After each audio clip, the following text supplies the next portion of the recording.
Just like DNS, we also need to understand DHCP, Dynamic Host Configuration Protocol, DHCP. Now, as an IT support professional, do you need to know DHCP at what level? That's something a lot of people get confused. So when you come to this part 2 course, we hope that you will go over this video to understand what this is, DHCP. And then of course we have given you the lab. Now this lab of course is installation and configuration. Why are we making you do this? So then at least you can do a lab where you know where the DHCP configuration is done and how things are usually done at that level. But you don't have to go too deep in it if you are going for IT support jobs.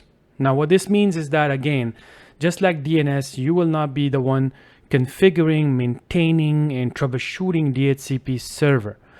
But the reason why people ask IT support this question, or you should really know about it, because someone can practically test you too, because on the client level you also need to understand where DHCP addresses are, where DHCP configurations are done, and how do you find those addresses if it's in the computer. So you need to tell people that, okay, this is my IP address, my client is automatically getting an IP address, or is it statically assigned? So you have to understand this. Just like we discussed DNS, that's the same way you will be discussing or learning about DHCP as well. So in a very simple way, I opened my sandbox lab. Basically, let's say we had DNS set up, a DHCP server set up on this plab DC01. Let's say I'm assuming this is a server. We have a DHCP set up on it. So what happened is this, that if we have set up everything correctly, so when I turn on this plab Win 10 machine, it's going to say, knock knock, can I get an IP address because I'm a part of your network and you're the person who gives an IP address. Then this person will say, yes, I have an IP address and I will give you this address for a certain time.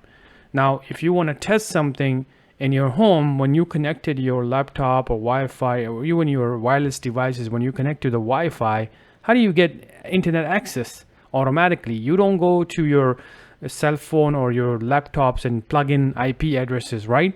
It automatically assigns you that address. So you can go and open your IP config right now, go to CMD, open IP config, and you are gonna get an IP address because you have internet connection. I hope that's what you're using, the laptop that you have connection. I'm gonna go to CMD right now and I'm gonna type IP config like that. So you see in this lab, I will explain why this is different, but in your home, it's going to show 192.168, something like that, or 10 dot something address.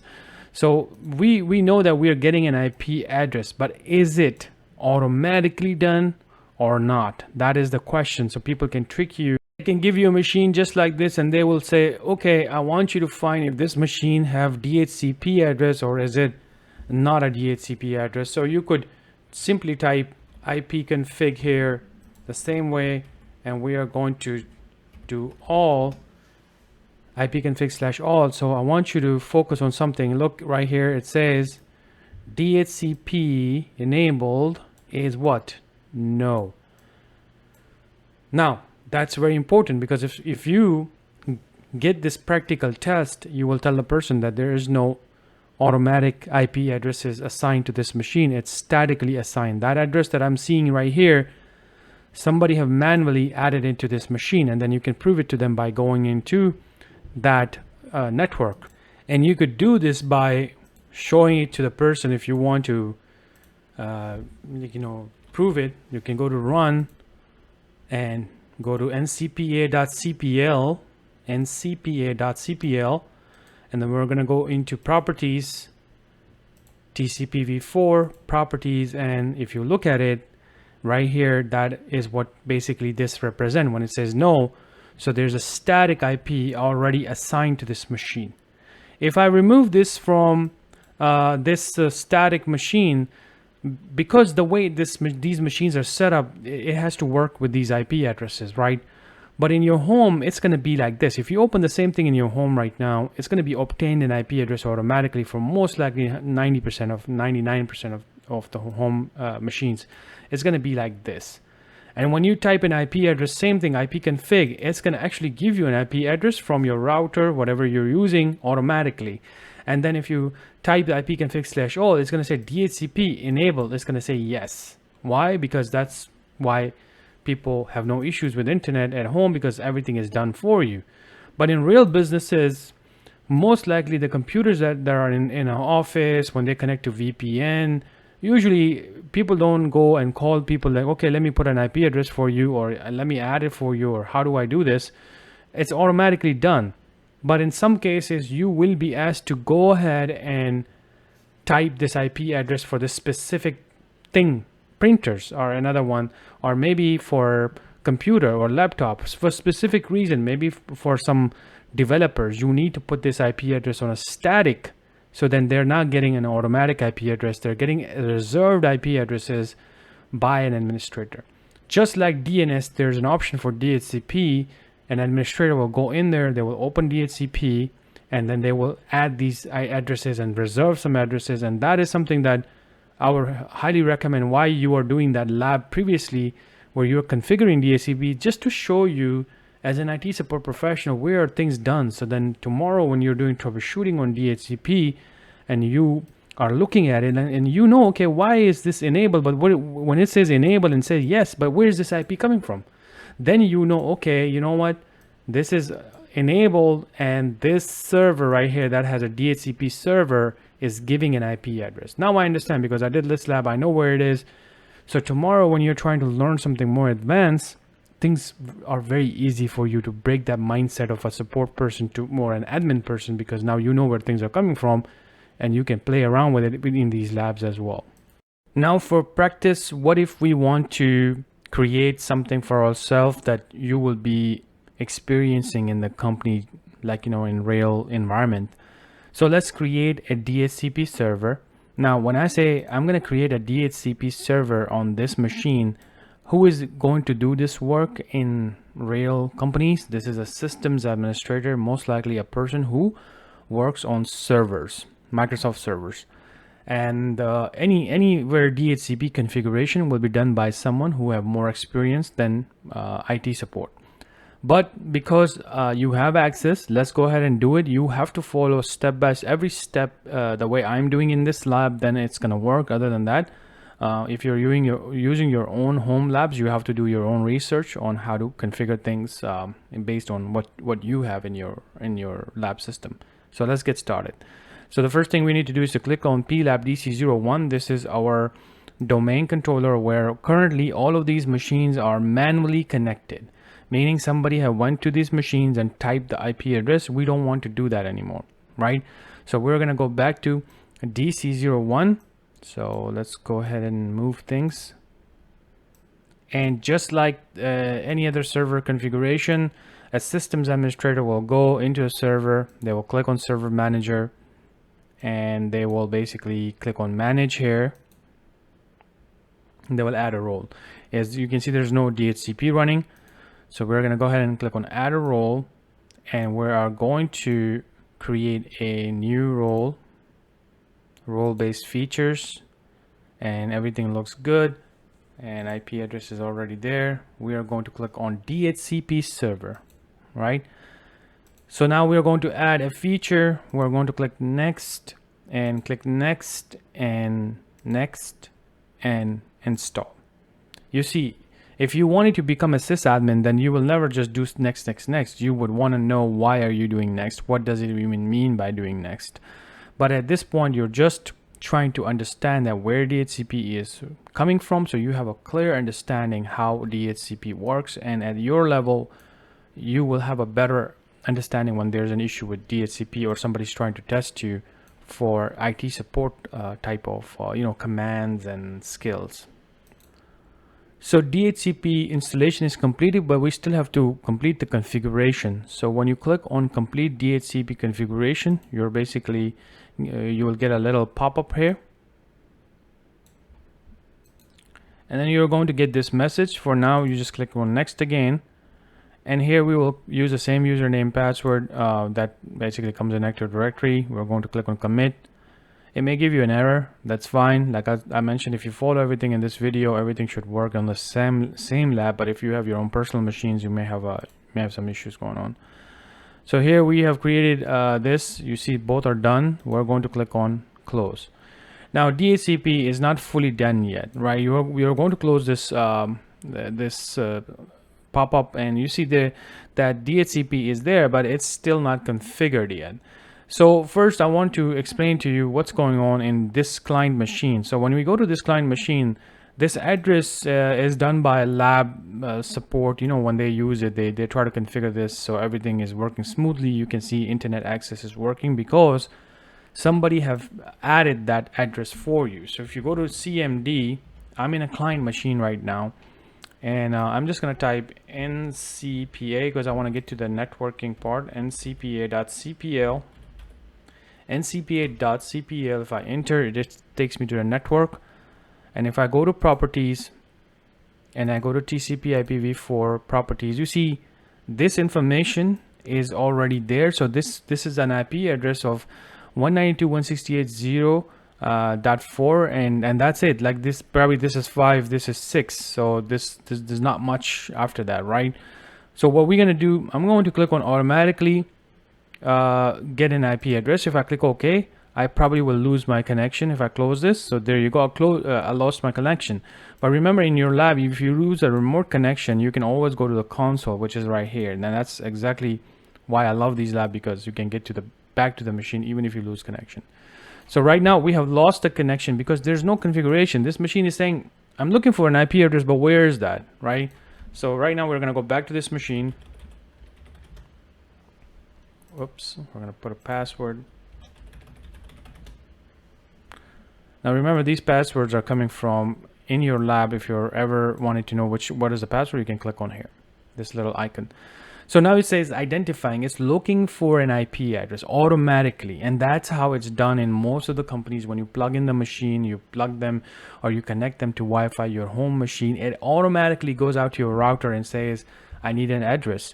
Or maybe however your configuration is done, it's going to ask for a DHCP address to say, I want that IP address. Where is that? So there's no IP address set up yet. So we need to go back to our domain controller. Because we know this machine is connected to this domain, we don't have to worry about DNS at this point. That's something we're not touching right now. So we're going to go back to our tools. And here is the DHCP features. But before doing that, what we need to do, we need to go back to services. And we're going to open services. In here, what I'm going to do, I'm going to go to DHCP, and I know it's running, but I'm going to restart it anyways. I just want to make sure that it's running correctly.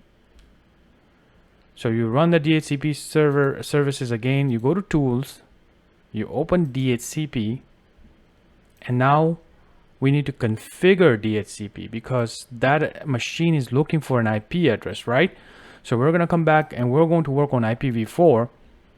So here, if you right click on IPv4, you see that we have to create a new scope, because if you click on it, there is no scope created yet. It says add a scope. So if I right click, I go to new scope. I'm telling this DHCP that I want you to give this type of IP addresses for that machines when they connect. So I'm going to type scope 1, click next. So right here, I am making that decision right now. So I'm going to do 192.168.0, and I know it's like 1, 2, 3, 4, 5, 6. So let's just start with 20 because I feel like maybe that's definitely not going to be here, right? So 192.168, I'm going to do 0, and then here I'm going to do 50. So 20 to 50. If anybody is outside of that manual, if we remove them from the manual configuration and I say I want automatic address, then where does it come from? From this 20 to 50. It's going to give one IP address from here. I'm going to click next. So exclusion, we don't need that yet. We're going to click next. This is just that, when you learn about systems administration, you're going to learn about DHCP in more detail. Like this is the amount of days. After that, it's going to do query for new IP address or maybe same one. I'm going to click next. And here, yes, I want to configure these options now. And so this is important because in this lab, you do need to have a internet connection. So you need to get the router address. So basically, if you want to know what is the router address, if you don't know, I'm just going to click and show you another command. If this is another interview questions. So if someone say, hey, what is the gateway address or what is the router address in your machine? You're going to type ipconfig/all. So what is our gateway address? I'm going to show it to you. This right here, gateway address. This is what we're looking for right now. And we already know that DNS is the same server, right? So the DNS of this server is 0.1, but that's what we're looking for, the router, the gateway address. Okay, so it's 192.168.0 and 250. So I'm going to add that. I'm going to click next. And now again, as I mentioned before, that our DNS is the same server. So that address is also there, 192.168.0.1. So this IP address cannot be assigned because that's the part of this server. So we're going to go ahead and click on add. It's going to go out there and basically add it right here. So we have 192.168.0.1, which is the correct Win server. We don't need to worry about that. I'm going to click next, next, and finish. So now our scope is active, and it's going to say if anybody wants to look for an IP address, I'm going to give it out. I'm going to lease it out. So if I come over here, and let's say if somebody say, hey, I just configured the DHCP server, can you go ahead and restart the machine or do the IP config renew and things like that, that machine will get an IP address. And while we were doing that, it's already got an IP address from that DHCP server because it's always looking, right? So the one way is to, if it was not, you could do disable and then enable. That will do the same process. It's going to go out there and it's going to grab an IP address from the server. So right now it's already grabbed it. I don't know why this is showing internet, no internet access. That's basically we may have to restart this machine to get an access going, but the IP address is already assigned. So if I come over here to do the domain controller one more time and just show it to you, if I refresh, look at this. The first IP address that we have created is already assigned automatically to this machine. Why? Because we removed the manual part and we say go ahead and look for an IP address. If there is any server that's going to give it to you, and here you go, you already got that access. The IP address is given, and then the internet connection is also back through that IP address because we have configured things correctly. So that is a cool thing you guys can try, because now you understand everything from this one lab, that how a machine looks for an IP address, where is it coming from, where is the main configuration, and then you can do different things, like, you know, you can do like this, something like ipconfig, and people may do this, say, hey, can you release an IP address for me please, and wait for like few minutes because I'm doing some work on the DHCP. So you're gonna do like this. So you went ahead and you released an IP address, right? Basically it's gonna go out there and it's gonna release an IP address, and basically if you do ipconfig again, you see it got a pip address, meaning this address is not an address that you can use for networking right now in this environment.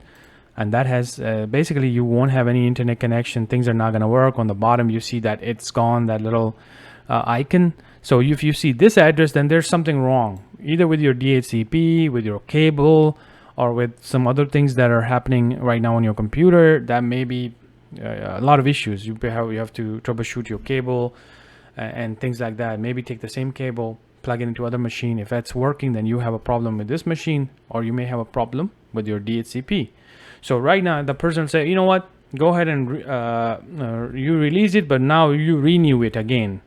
So I'm gonna go ahead and renew. Oops, not typing things correctly today. So now it's going out there and it's looking for an IP address back from that server, back from the DHCP. It went ahead and grabbed the same IP address again automatically. I did not put anything manually, and this is also going to change in a few seconds. This is what we are talking about. If somebody wants to test you on DHCP, they may do things like that and kind of let you know This is an IP address. How can you get that IP address from DHCP? Everything is working on our end. What command would you use? You're going to say, oh, you know what? We can use this. Or you can come over here and you can disable and enable this again, and it's going to go back and do the same thing. Grab the IP address. And that's for you now to further play around with this. And if you do it one time like this, like if you configure DHCP and you followed every step like how I have done it, you restarted the service the way I done everything step by step, you did not miss anything, I don't think you would have any issues creating your own DHCP environment in the same lab. But don't mess with DNS, right? So now you have that. Go ahead and play around with DHCP, learn more as much as you can. It's really free for you to open these options too. You can go and try to play around with this, watch some online videos, and come back and start to mess around with DHCP as much as you can. Get the confidence, because at the end of the day, if you want to become a sysadmin later on, you want to become that experienced engineer, you really need to come back and play around with these options and mess around with it, okay, and troubleshoot it. So that's it for today. We'll come back to in another project. Thank you so much.